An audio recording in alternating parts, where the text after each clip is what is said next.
Welcome to the second lecture on Monday, beginning of Staff Appreciation Week.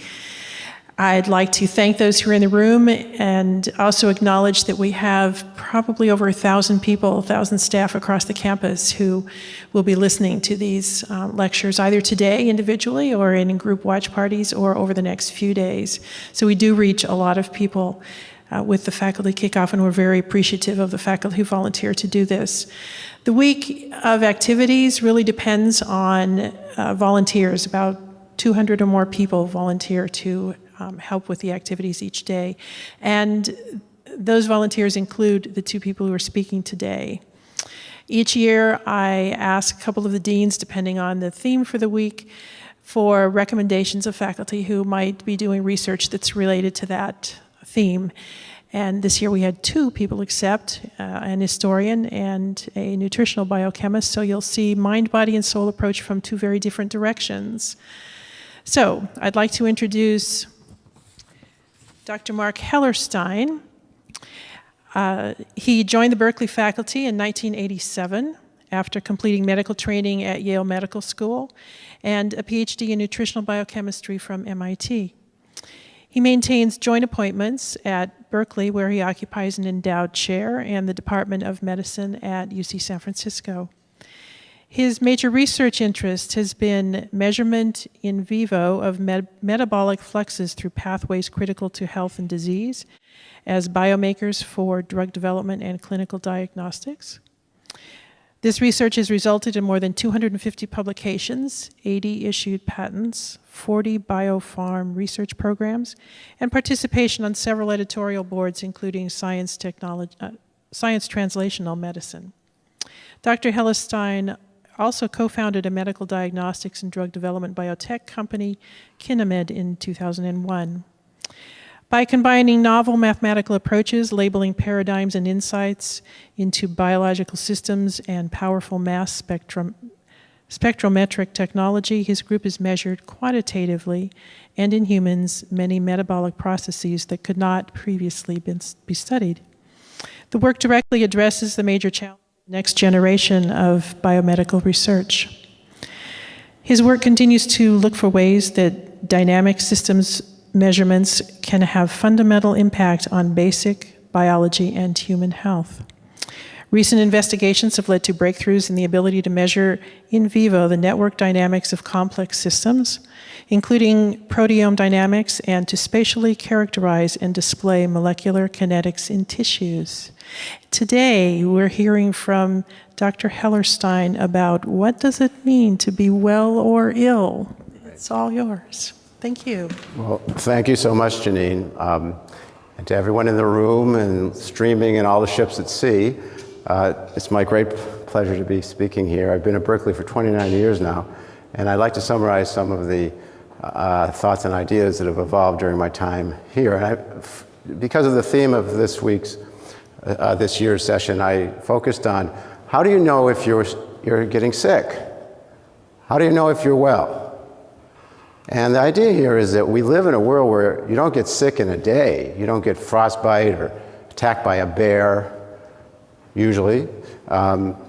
What most typically happens is the disease that kill Americans, and indeed kill most people in the world now, are chronic diseases. They take decades, certainly years and usually decades. So how do you know if you're on a trajectory toward wellness or illness?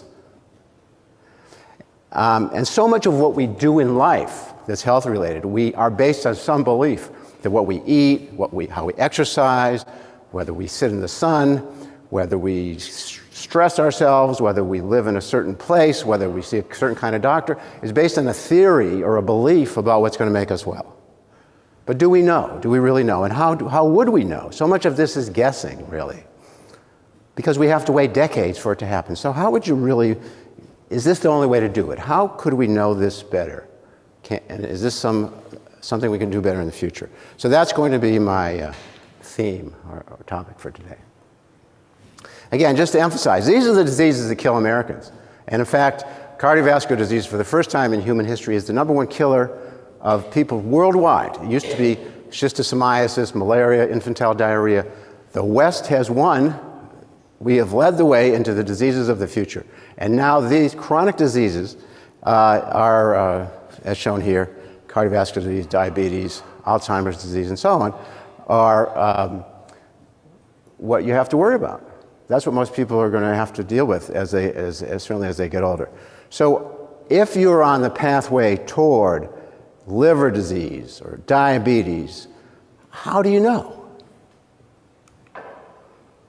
And I don't want to start too negative, but I should emphasize that there's a lot of publicity around molecular biology, but it has not solved at all the great public health questions of today. We're not in a golden age of new medicines. You don't hear that because there's a lot of hoopla about great molecular discoveries, but in fact, this generation, my children's generation, is likely to have shorter lifespan than our generation, which will be the first time in American history that children live shorter than their parents. And that's a dramatic turning point. And so we're not really solving the problem. And in fact, if you look, I'll show you a slide for this, but this is a period, the last 15 years, of fewer new drugs than really any period before this in the last 50 years. We're getting fewer new medicines despite more investment. And the same thing with genetics. We are finding very few genes for diseases because these diseases are complicated. There's not one gene. There's probably dozens or hundreds of genes, if not. And we don't. So the idea here is that we need new approaches, even though we know every gene and every protein in the body. The next grand challenge, most people, including myself, believe, is to link these molecules to what goes wrong to function in the human body. So let me give you my personal odyssey on this, or my personal development of how I got to do the work I ended up doing. When I finished my medical residency, and I went down to do a PhD at MIT, I was amazed by how little we measured that was interesting in people. And let me give you the background. In a medical residency in the ICU or the CCU, we have dials for everything. We know what your blood oxygen is and your serum potassium, and if you have an infection in your lungs, and if you have fluid in your lungs, and what your heart rhythm is. And we can turn knobs and basically keep people alive almost indefinitely, well past useful life often, because we're so good at turning these knobs. So I went down and to do basic, what I thought, human research. And I found people doing fancy stuff in the laboratory with test tubes and animals, but using what we measured in people, we could have measured in the 1950s. Blood sugar, blood pressure. Can you remember 3 things at 5 minutes? Can you walk without falling down? Do your hands tremble? It was just amazing to me that we were doing so little interesting human measurement, human research. And so people would say to me, well, study something simpler, study animal systems, study recombinant DNA. And I said, I don't want to. I'm a physician. I want to study people. So that was my dilemma. I didn't want to study small systems. I want to study people with diseases, but nobody was doing that in an interesting way, in my opinion. So at the time, there was kind of a new, little primitive but powerful technology called mass spectrometry, shown on this slide. And it was used with metabolic labeling with non-radioactive safe isotopes to measure very simple nutritional metabolic type questions like how much glucose are you making, or what is your amino acid requirements. This is not what is involved in daily medicine. The diseases of everyday life don't involve amino acid flux. But really one of the kind of the light bulbs that went on for me was by talking to old timers in the field of cardiology, and other fields too. And the thing that clicked for me was taking a research test and converting it to a clinical test was really just an act of the mind. Someone had called it research. Well, just call it clinical, make it clinical. And the great example of this is shown here. There's a Dr. Mason Sonis in Cleveland, and in the 50s, people would catheterize animals' hearts and inject dye and watch the heart pump. And they'd do it for research in humans occasionally. So this guy Sonis, he injected some dye into a medical student's heart, and by accident he got it into a little spot in the heart where it went right into the coronary sinus, it's called, where where it visualized the whole heart. And the student, by the way, almost died because you weren't supposed to inject it there. But when he looked at this, when he got over that shock and he looked at the film, he saw that he had invented angiography of the heart. That you could inject dye into the heart and you could see all the vessels in the heart. And so for a few years they did this as a research test, and suddenly everybody realized, why don't we do this in people who have heart disease? Atherosclerotic heart disease, which was by far the #1 killer and still is in America. So within 10 years, every hospital had an angiography suite. There was a whole subspecialty of cardiothoracic surgery and cardiology based on coronary bypass grafts. And so it went from an idea in a lab and in 1 or 2 students to a medical specialty, just because someone thought to do it. So this was my thought of what fancy test do we call research now that might actually be useful in day-to-day clinical medicine. So and over the last 30 years, I think about this all the time. What would really be interesting to measure? And so here's a list of a few things that, that I think anybody would say, I'm having trouble with this pointer, but anybody would say are worth measuring. So for example, if you had a cancer, and I'll show you some data, if you knew how fast the cells were dividing and dying, that's interesting. That's got to be interesting. If you have a scarred liver, collagen in your liver, and you can measure how fast that your liver is making scar and breaking it down, that's really interesting. Who wouldn't want to know that in terms of predicting the course of their disease? And so on. Amyloid plaque in Alzheimer's disease. Making myelin and demyelinating diseases like multiple sclerosis. These are kind of fundamental processes that wouldn't it be great if we could measure these. So that's what I've been spent the last decades doing. Now, and again, if you want to think of it in a bigger picture, I always like to use the inspiration of the great old timers. And the greatest day in the history of medicine was a man named Robert Koch just reported in Berlin in 1880 that he had discovered the cause of this disease that was killing a quarter of the industrial population, which we now call tuberculosis. He found that everybody with these symptoms of the lung, when he took out their lung fluid, he could culture this bug called what he called tuberculosis, Mycobacteria tuberculosis. And in the gut, everybody had intestinal symptoms. Everybody had this bug in the gut. In fact, this was the beginning of the germ theory, and he revolutionized medicine by saying the diseases have causes. Before that, people thought you read a textbook of medicine in 1860, you got diabetes because you stayed up too late, because the gods were mad at you, because you had an argument, because you're cold. They didn't understand. They thought it was like an emotion, a mood. Just like, we don't say you caught anger, so they didn't say you caught tuberculosis or got diabetes. They didn't see these as independent entities. So in a way, I feel that we've gotten away from the causal idea of disease and back to sort of this mysterious genetics, as opposed to saying something is driving your disease. So what I've been looking for is really the endogenous processes in the body that can be finally get this, that play a causal role in driving diseases, but are equivalent to the external alien structures, as Koch called them in the 1880s, or what we now call germs. Because most of our diseases are not infectious, but they're caused by something. So again, this is one of my last background slides, and then I'll show you some of the research and the data. When I think about the ideal test, I think about I just sort of say, if I could fantasize when I give a talk to people, I say, just fantasize, drop all your inhibitions, and pretend if you could measure anything you wanted in the human body for your favorite disease, the disease you're studying, what would it be? Just like you can reach it and measure your pH in a test tube. You always do that. What would you measure in people? And so my criteria are shown here. That the thing you measure should be causing the disease, making it better or worse. It should not be just associated. It should be causing it. You should measure the activity of it, which in medicine means the flux or the rate of turnover.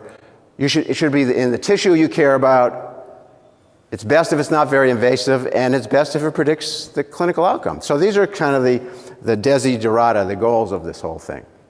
Let me give you a couple of examples of diseases where we're trying to predict the trajectory of disease. Who is at risk for getting a worse version of a disease that they already have in some fashion? And I'll give an example in cancer, early cancers, and in fatty liver, which is becoming an epidemic. So we developed a test in the late 90s, early 2000s, for measuring how fast a person's cells are dividing in their body. We give this heavy water, you just drink it, it's really easy, it's safe, it's no reactivity, completely safe, but the deuterium gets a little bit into molecules in the nucleus and the DNA and the ribose, and we can say how many cells divided during the period that you were drinking this heavy water. So one of the things about cancer is that it's really more useful to think about carcinogenesis as a process than just cancer as a result. Carcinogenesis is really interesting because cancers, as people who have ever dealt with anyone with cancer know, cancers continuously evolve. They get worse and worse, shown here. And they start off with maybe a little bit of a hyperproliferative cell, and they get more and more autonomous, and then they become a true cancer, and then they become metastatic, and they become aggressively metastatic. And the way this all works is through this interplay between what Bruce Ames has called mutagenesis and DNA damage, and mitogenesis, which was a cell division. It's a nice term, mutagenesis, mitogenesis, but what it means is every time you divide a cell, you have some DNA damage, and every time you have DNA damage, it can get repaired until the cell divides, and so you have this cycle where the more often you divide the cell, this is called the promotional phase of cancer in classic terminology. The more cells divide, the more mutations get fixed. So you get more and more aggressive, highly mutated cancers. But this has not been believed to be true, and it hasn't been measurable, and it hasn't been necessarily believed to be true for all cancers. So we looked at a cancer which is famously slow dividing. It's called chronic lymphocytic leukemia, or CLL. It's the most common leukemia, certainly in adults and I think in everyone. And it's classically felt to be a disease of slow proliferation. The theory was that the cells don't die, that's the problem, not that they proliferate too fast. So we said, well, is that true? And so what we did, we took about 20 people, and we found that the people whose disease was acting aggressively up here had a very high rate of deuterium incorporation or cell division, and the patients who were going slower clinically had a low rate. So that's interesting. Proliferation rate correlates with clinical behavior, but that's what's called a retrospective study. You really want to do a prospective study to really understand things honestly in medicine. So we did that. We did a 5-year study, enrolled over 100 patients, did it with the best CLL doctors in the country, UC San Diego, Mayo Clinic, MD Anderson, and New York Long Island Jewish Hospital. And we measured at baseline how fast the cells were dividing, and then we followed them for 3 to 5 years and said, who gets sick? Blinded. We didn't know who had what. So we got, this is how many people. We had a lot of variability, and it turned out there's a cutoff point from the first paper that we used to be fair and square about it. We found some people were above it, some people were below it. But what we found that was remarkable when we broke the code, unblinded it, was that the people who had the slow turnover cells at baseline didn't get sick. These were early CLL. They stayed, this is what's called a Kaplan-Meier plot, and shown here is how many people fell off the wellness curve. So these people, 80% or 75% of these people, even 6 years later, if you look way down there, were still doing well. Whereas the people who had the high turnover, or the hot cells at 5 years, essentially 100% of them had advanced to had their disease had advanced. And in fact, if you combined it with another test, a classic test, and here you see 4 curves. So this is the group who had the slow turnover and the good mutation, or the mutated version, and this is the group down here who had the high turnover and the different mutation. Dramatic differences in who progressed with their disease. So you can combine the test with another test. And the point is, if you look at these guys who should be treated? There's an expensive treatment available. This group here, 100% had advanced within 4.5 years. This group here, 20% at most had advanced after 5 to 7 years. So obviously, who would you treat? So the group at high risk for progression were the group that were dividing their cells quickly. So that was an interesting corroboration of this hypothesis. We also did this in prostate cancer. Now, prostate cancer, as you may know, is a very common disease that has now become kind of overdiagnosed because of the PSA test. There's a lot of people who are said to have cancer, but is it really cancer? Again, most people die with this rather than from it. So should we treat everybody? The theory is maybe that does more harm than good. So who is going to advance? So we did a study where we took prostate biopsies, shown here, and we would microdissect the part of the cell from the slide, put it into our test tube, run it on our mass spectrometer, and say, how fast is that portion of this tissue dividing? And this is a complicated slide, but you can see if you look at each of these curves goes from the least to the most aggressive histologic category. And you can see shown here that as you get more aggressive histologically, this is the proliferation rate is going up consistently in each of these individual subjects. The more aggressive the histology, the faster the proliferation rate. And what's interesting here, and maybe a little indelicate, as opposed to doing biopsies, we'd ask these men to give us a seminal fluid, ejaculate into a cup, and we get prostate cells from that fluid as well. And we found that those cells correlated beautifully with the biopsy. So we'd say to people, you can have a needle in your prostate, or you can ejaculate into a cup. And then that's our psychiatric test, actually. But the point is this might be a minimally invasive test for asking whether a person is becoming more and more histologically aggressive if you put them on a preventive measure, for instance, over time. And we've done a little bit of the same in women. This is menopausal versus postmenopausal versus premenopausal women and breast cell proliferation. We don't have a non-invasive test of that yet, though, so it hasn't been as widely used. I think the implications here are important. If you can actually measure the rate of the cell proliferation, which is a key feature in their progression, then you could possibly intervene early. And if you think about it, the earlier you intervene, the less aggressive the thing is, the cancer is, so it's probably going to be easier to treat. But to do that, you have to know who is where in their natural history, and so on. And so if we could do this more broadly with colon, breast, and other cancers, this could be a widely used preventative and early treatment approach. So let me change gears a little bit and talk about obesity and related conditions. And many people don't realize how dramatically body weights have changed in our country over the past 30 years. And with it, there's a whole new set of epidemics, which I'll talk about in a minute. But first, I wanted to show you a set of slides that a lot of people may have seen, but some people have not, just to show you how, in the last 30 years, how dramatically everything has changed. So this is a map, 1985, of the United States of America with the relative proportion of people who have a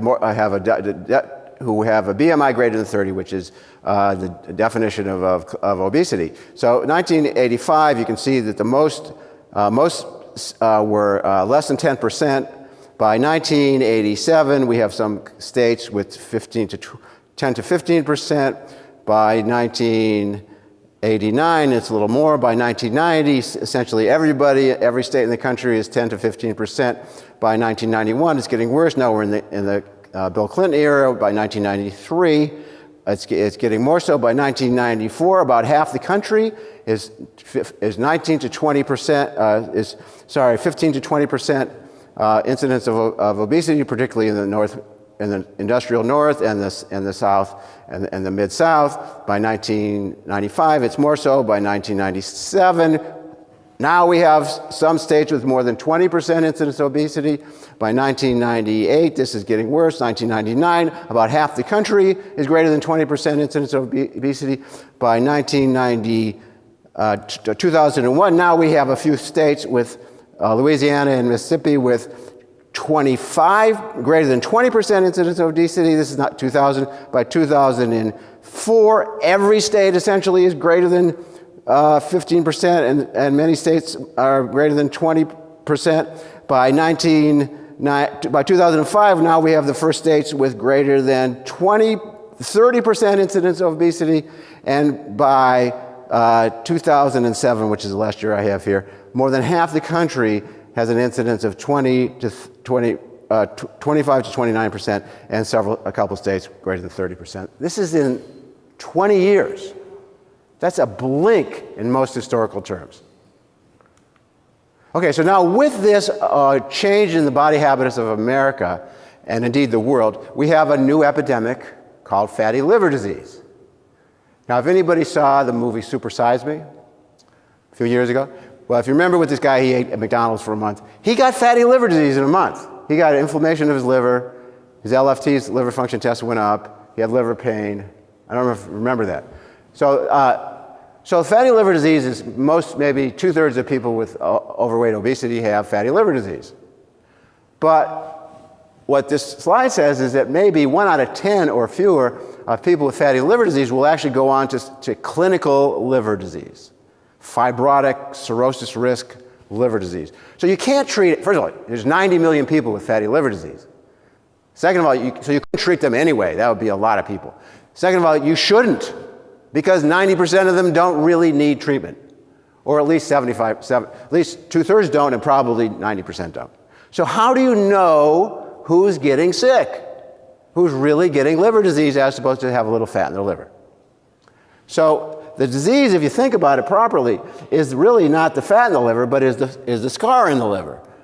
And so the trick would be, if you could measure who has what's called fibrogenic liver, who's making scar in their liver, that would be the test, wouldn't it? If you have fat in your liver, if I had it, I would want to know, is my liver scarring up or not? So we use this fancy technology. Now this mass spec is getting more and more sophisticated, and we look at the change in the pattern of the labeling in the peptides of the protein just by over time. We look at that change. Maybe I'll just walk you through that again. So we start off with a pattern over there, and then we just watch over time. This is the unlabeled. It starts to slowly get labeled, and we watch how fast you get to this new pattern, which is very information dense, high informatics, fancy technology and mathematics, but it tells us how much new protein you've made. So we do this with collagen in the liver, and what we see here is a study. Our first study, we looked at people with fatty liver, collagen synthesis rate versus fibrosis score, and you can see that the more scar, which is a F called stage 4 fatty liver, stage 4 liver disease, the more scar you have, the more collagen you're making. And this is kind of surprising, actually. It says that the more scar you have, the faster it's being made and turning over. It's like saying the more money you have, the more you spend, the more you make, even on a percent basis. So this is actually good news, because what it says is even if you have a very scarred liver, if you stop making scar, it would probably go away. It's not this quiet pool of fixed cross-linked scar that people had feared that would never go away. But it also says that fibrogenesis is really dynamic and is a driving force for disease. And so we also found that the scar formation correlates with how stiff the liver is by magnetic resonance imaging or elastography. And so the more stiff your liver is, the more scar you're making. So this scar making is really a dynamic, important process. But that's based on a liver biopsy, and you can't do a lot of liver biopsies. You can only do 1 or 2 in a person's life, really, a couple. They're dangerous, and nobody wants to do them. So we then developed, we came up with this idea for what we call a virtual biopsy. The idea of a virtual biopsy is you get something that leaked out of the liver in tiny amounts. But our mass spec is so sensitive that it can pick it up in the blood or the urine. And we can show that it came from the liver. And so its synthesis rate in the blood, it's as though we did. It's a virtual biopsy of the liver. It's not a real biopsy, but it's, using the computer terminology. It's a virtual biopsy. So again, shown here, we're looking at the liver, but we're using it from a tube of blood or a drop of blood. And so when we did this, we found a protein called lumakin. Doesn't matter, but it's a protein that represents the liver. And we found that the liver synthesis rate and the lumakin synthesis rate are very highly correlated. In other words, if we measure your blood turnover, it tells us what's going on in your liver for scarring. And so we found that the same is true in hepatitis C. And the same thing, the blood turnover gets worse as the disease gets worse and more fibrotic. So again, we think that this is a test of how badly the liver is laying down scar, but it's just from a blood test, which would be way better than from a needle biopsy, of course.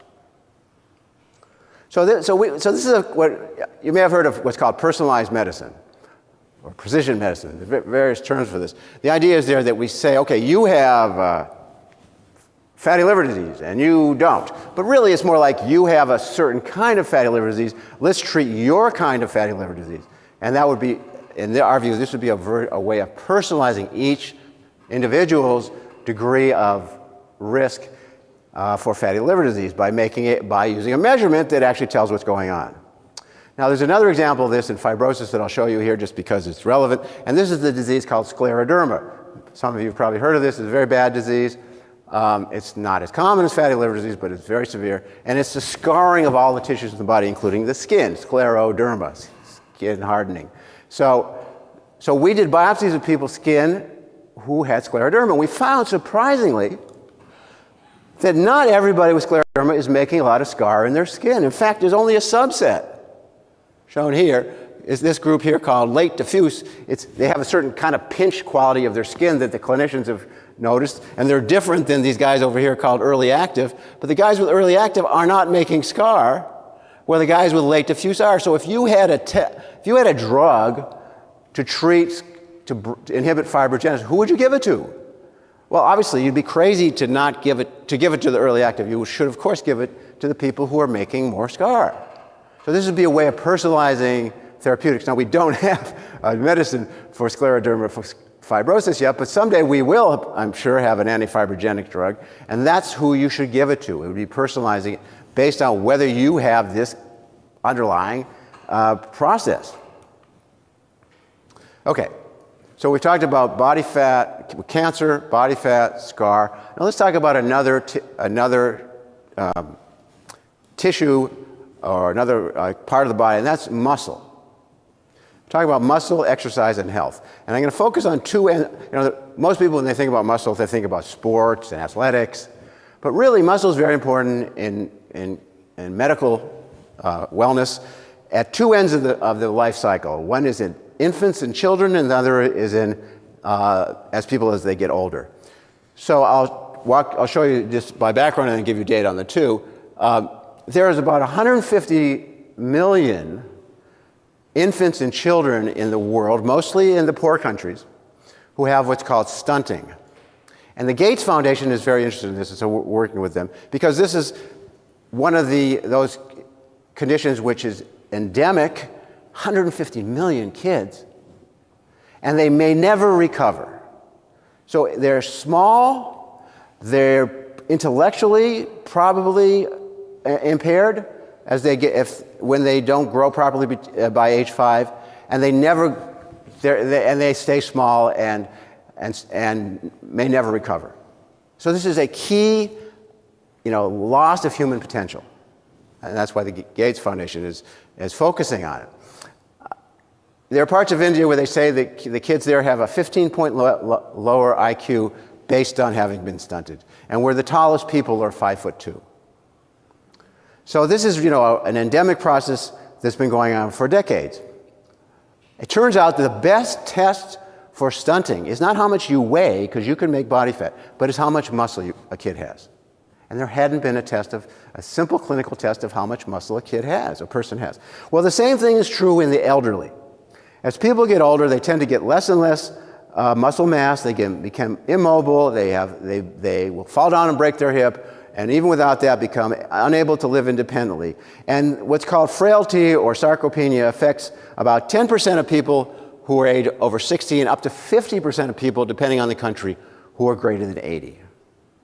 And the best marker of strength and ability to get around is muscle mass. But there wasn't a good, easy test for muscle mass. So we worked on this, and we measured, and we came up with a test where you could measure how much muscle a person has just by peeing from a drop of urine. So, and I won't take you through it too intently, but basically, we give you a tiny bit of creatine with a tag on it, it mixes into your body, and we see how much creatine you have in your body. And creatine is only in your muscles, so it's correlated with muscle mass. And we do this from a urine test. So shown here, you can take this, we have this little stick here, I usually carry one of these around. You can pee on that stick, and we can tell you how much muscle you have. And it correlates beautifully with a MRI, magnetic resonance image, which costs $2,500, so nobody does it. You can pee on the stick, it costs $50, $100, whatever it is, and it gives you a beautiful correlation with MRI. So this is what we did in neonates for the Gates study. These are neonates in America, where we're starting it, and we hope to do this internationally. But you can see here, these are kids followed from a neonatal ICU over time, over a course of about 2 months. And look at this kid here, these couple kids here. They start off at 0.4 kilograms of muscle mass. You know, they weigh less than a kilogram, these kids. And by the time they have doubled their muscle mass, think about doubling your muscle mass. That's how fast these babies are growing. That kid is doing well. Now, what about these guys down here? We don't have as much, but this one seems not to be changing muscle mass. On this one here, maybe not changing muscle mass. So this might be a way of seeing whether kids in the ICU are actually getting better or are benefiting and you know, maybe are becoming able to be discharged or need to do treatment or whatever. And hopefully we can do this in poor countries as well. Now, this is at the opposite end of the life cycle, and this is old people. This is one of my favorite studies by my friend Bill Evans. He did this in the Hebrew Rehabilitation Center in Boston with 90-year-old women. He had them lift weights. So they'd go to the gym, talk about their great-grandchildren, talk about their knee pain, and then work out. It was great, and they loved it, as it happens, and they gained muscle. And they didn't fall down and break their hip as much. And they were able to live a more independent life.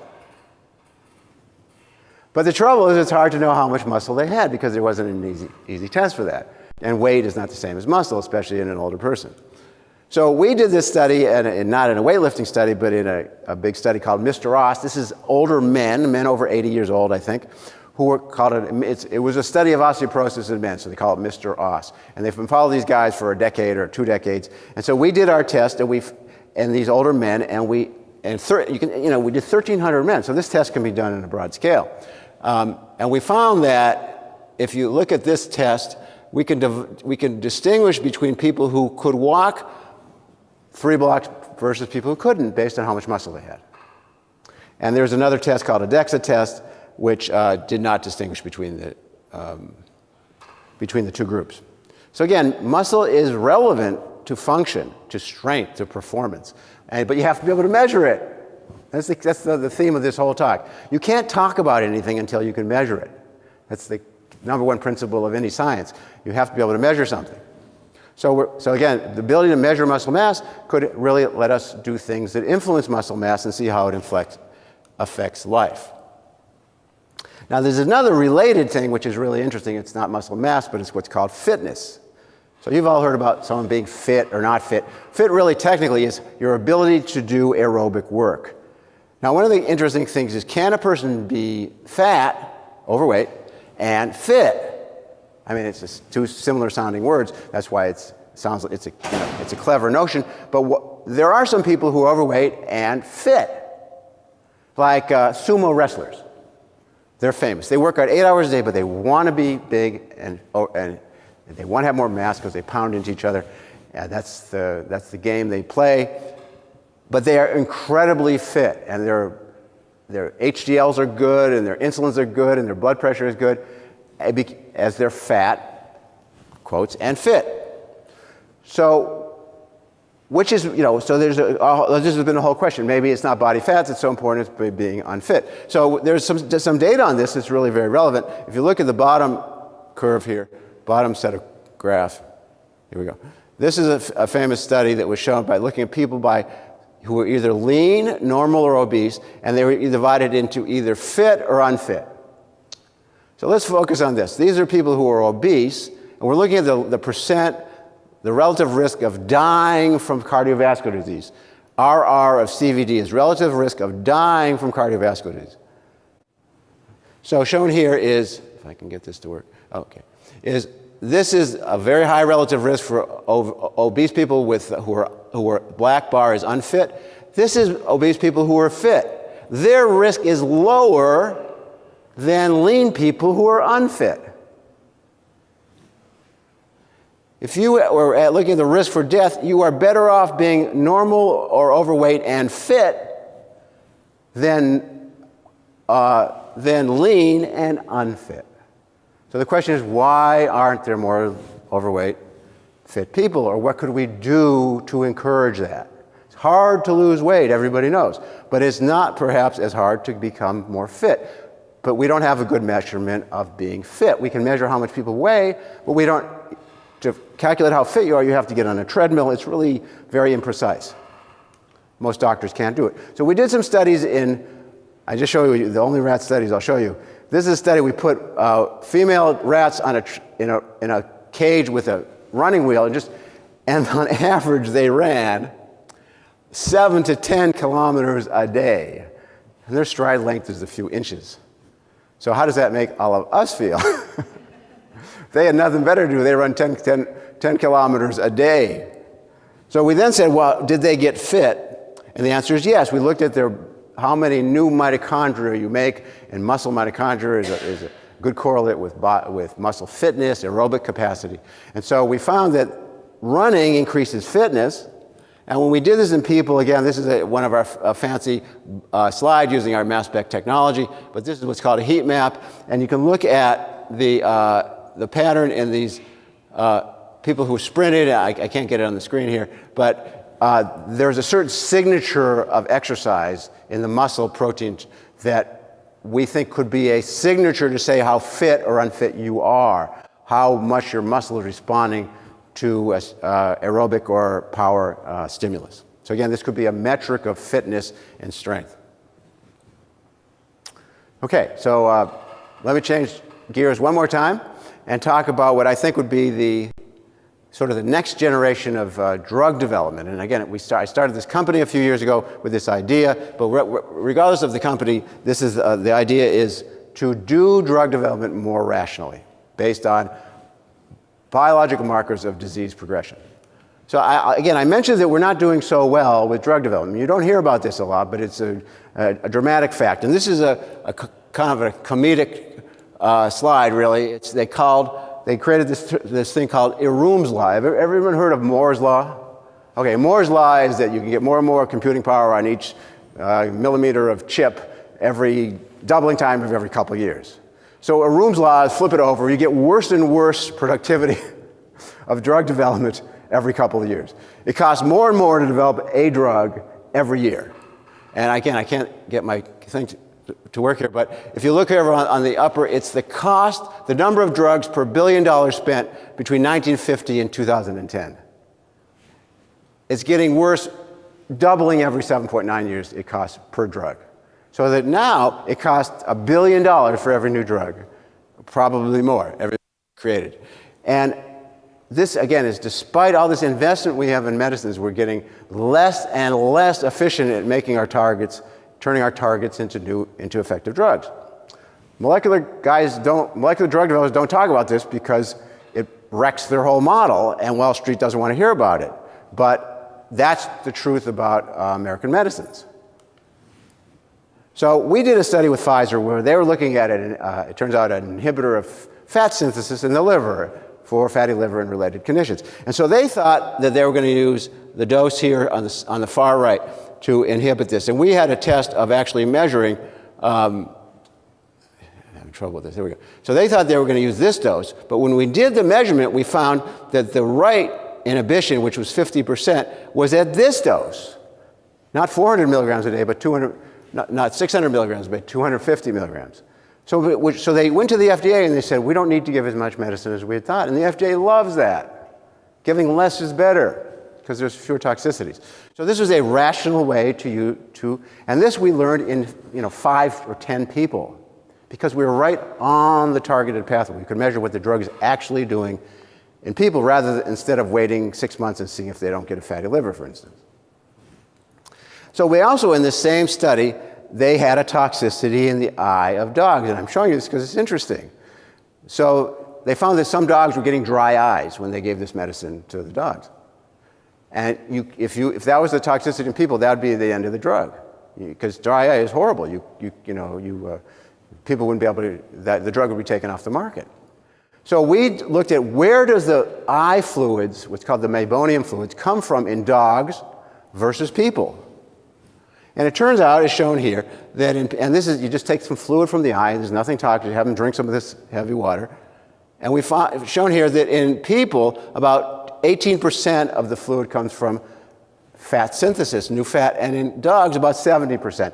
So it makes sense the dogs would get dry eye because that's the pathway they oil their eyes, where people don't. So no one had done this because who would look at where the lipids come from in your eye in a dog? Who would do that? But it became relevant. So we showed that to the FDA, and the FDA said that makes sense. You can go into people at a higher dose. And in fact, there has not been eye toxicity in people. But even more interesting is the idea that you can use this to find new uses of a medicine. So again, this is a lipogenesis inhibitor they're looking at. It inhibits the synthesis of fatty acids from carbohydrates, basically. So where do the oils in your skin come from? Does anybody know? Everybody thinks they break out when they eat chocolate or something like that, right? Or that the oils must come from my body fat or from my liver or from my blood. Well, when we measured it, it turns out that about 70 or 80% of the oils in your skin are made by the skin itself from carbohydrate. The skin cells make your own oils. It's not from your diet. Just the way it is. And in acne, it's even more so from the skin cells. So again, this suggests, because acne is a very serious problem, it's debilitating, kids kill themselves for it, all this bad stuff, there's no good medicine for it. It suggests that you could put a topical inhibitor of fat synthesis on the skin, not have to take something systemically like retinoids, and it could inhibit acne form oil production. Again, it only makes sense because we measured the biology of the disease and the pathway that's involved. So there are drug companies who are working on this now.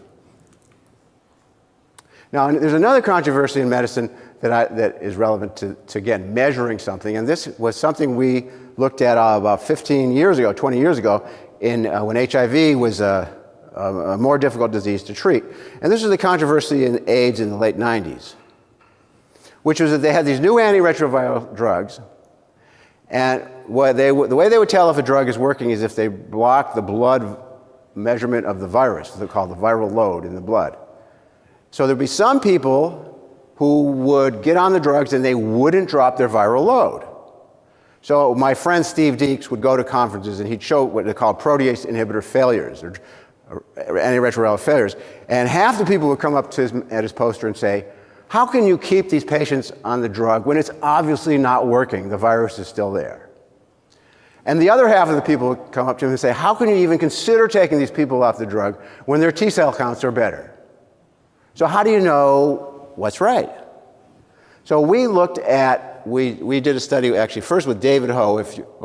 This is just the background again. This is the idea that in AIDS you have HIV replicates when T cells divide, and then the HIV replication kills T cells, which causes more T cells to have to divide, and so you get into this vicious cycle. So the more cells are dividing, the more and dying, it's a sign of untreated HIV. But who could measure? Nobody could measure if cells are dividing and dying. Well, we just developed this method for measuring if cells are being born and die.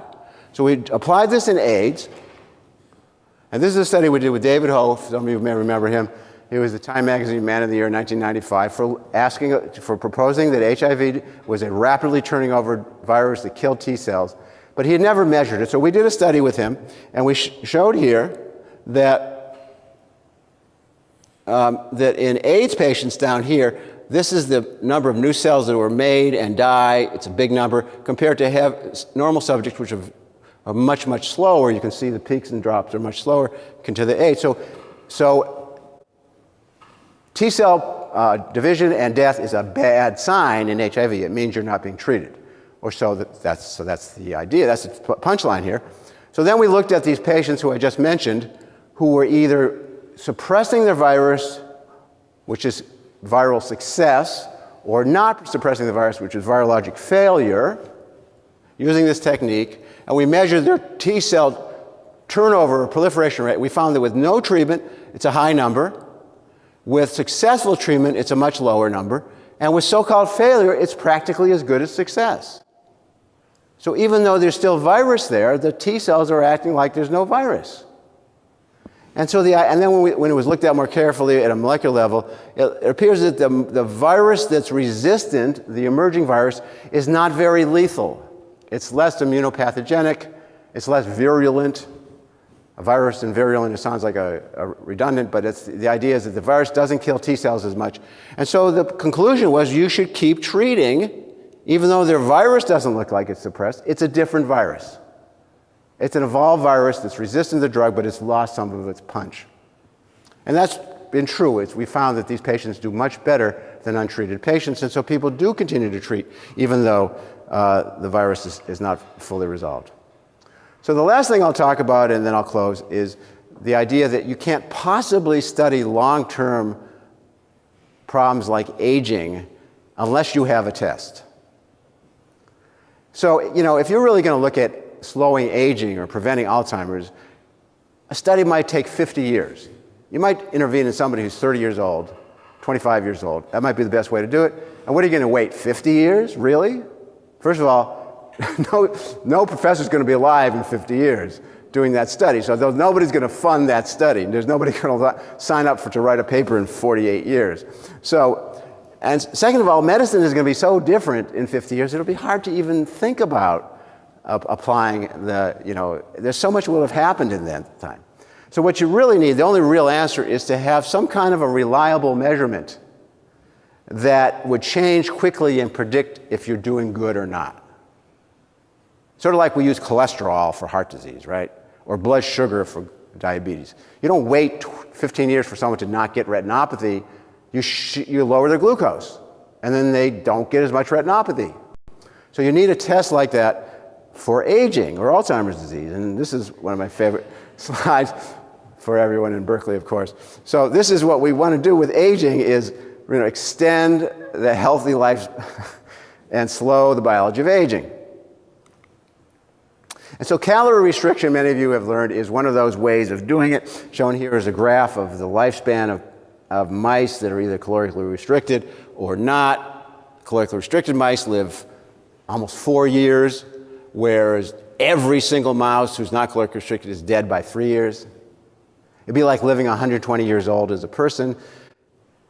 So, so we asked the question, is there a marker of this? Because again, you can't, because I know people who were calorically restricted, and I wonder, how can they possibly know if this is right? They just have to wait till they're 80. It's a crazy way to do something. They're going to be hungry the rest of their life. And what if they're wrong? So I would like to know, is it working in people the way it works in animals, right? So we did a study, again, using this kinetics, and we found that we took animals who were calorically restricted, and we measured that in the liver, essentially every single protein shown in red is turning over more slowly in the calorically restricted than in the ad libitum.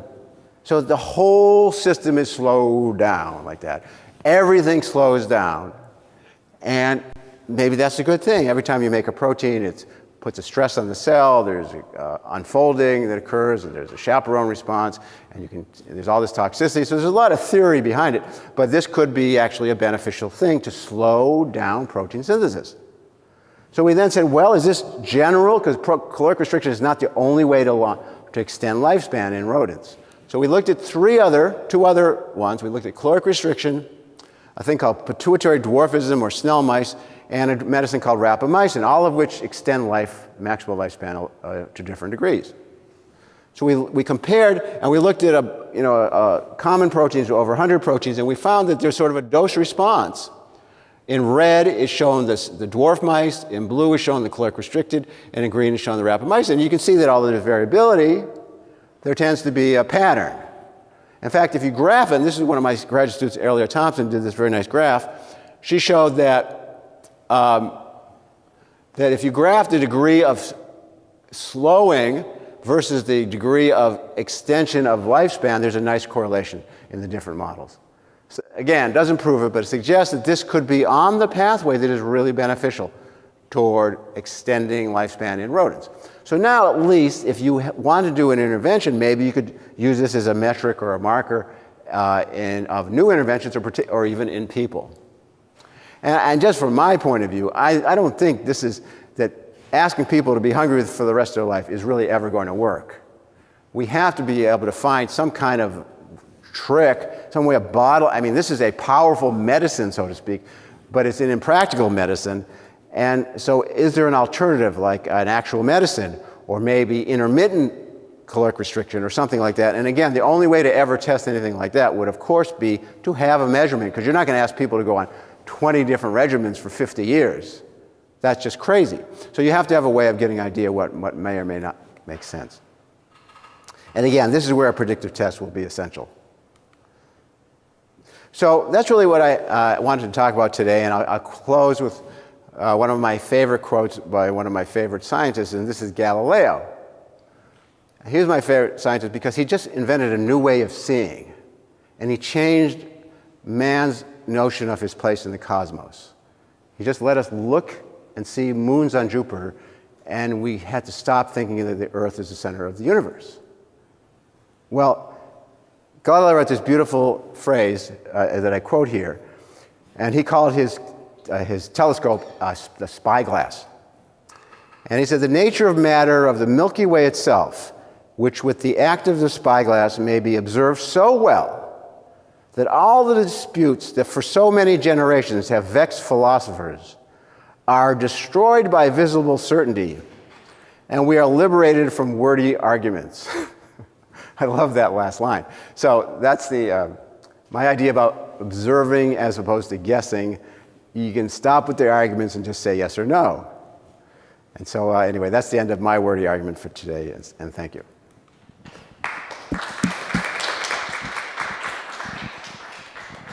One last thing, I just wanted to acknowledge the very many Berkeley staff who've been essential and helpful to me in my 29 years here. Some of them are listed here. And I also want to thank the scientists and my family, shown here.